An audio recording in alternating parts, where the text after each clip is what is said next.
Friends, welcome to my channel Supriya homely kitchen. আজ আমি আপনাদের কাছে নিয়ে এসেছি ভোলা মাছের ঝাল। তো তার জন্য আমি কড়াই বসিয়ে দিয়েছি, কড়াইতে সর্ষের তেল দিয়ে দিলাম। দেখুন বন্ধুরা, আমার তেলটা গরম হয়ে গেছে। তো এতে আমি এটা দিয়ে দেবো। এবার মাছগুলো ভেজে নেবো ভালো করে। তো মাছগুলো নুন হলুদ মাখিয়ে রেখেছি। এবার আমি একটা একটা করে মাছ দিয়ে দেবো।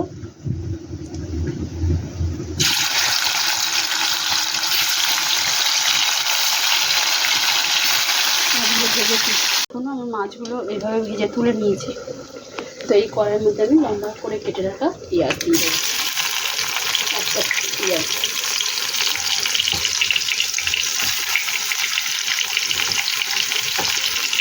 পেঁয়াজটা দিয়ে ভেজে কুচি করে ভালো করে ভেজে নিই।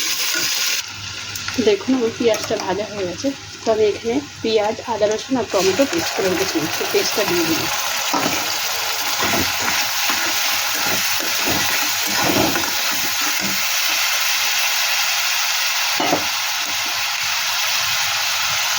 মিক্সি ধোয়া একটু বাটিটা জল দিয়ে দিলাম, জল দিয়ে দিলাম।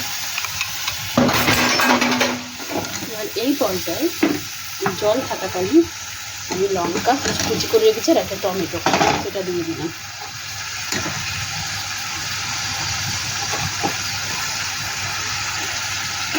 এটা দিয়ে জলটাকে শুকিয়ে দিতে দেবো। তো দেখুন বন্ধুরা, জল কিছুটা কমেছে। এবার আমি এই লম্বা লম্বা করে রাখা আলুটা এর সাথে দিয়ে দেবো। জলের সাথে সাথে এটাও মানে সিদ্ধ হয়ে যাবে।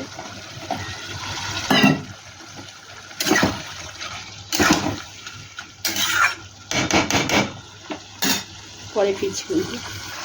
তো বন্ধুরা, এবার আমি এক একটা গুঁড়ো মশলাগুলো দিয়ে দেবো। একটু হলুদ গুঁড়ো দিলাম, লঙ্কার গুঁড়ো দিলাম। কিন্তু অনেক বেলা হয়ে গেছে।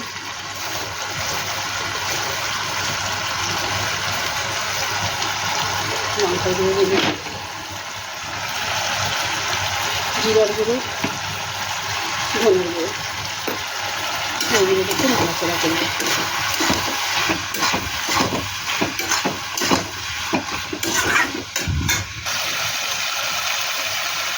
স্বাদ মতো নুন দেবো।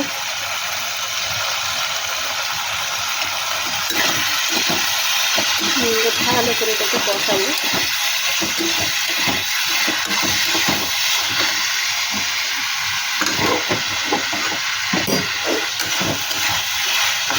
যতক্ষণ মশলা থেকে তেল ছাড়ছে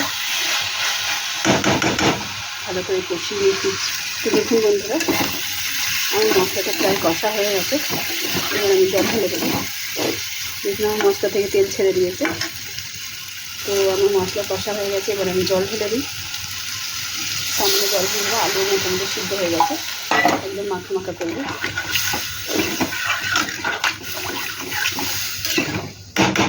জলটা ছেড়ে দিলাম, তার সাথে সাথে আমি মাছগুলো ছেড়ে দিলাম বন্ধুরা। মাছটা ভেঙে গেছে ভাজতে গিয়ে। তো এবার আমি এটাকে ঢাকা দিয়ে দিলাম। পরে ফিরছি, ফুটুক। তো বন্ধুরা দেখুন, আমি ঢাকা এখন খুলবো।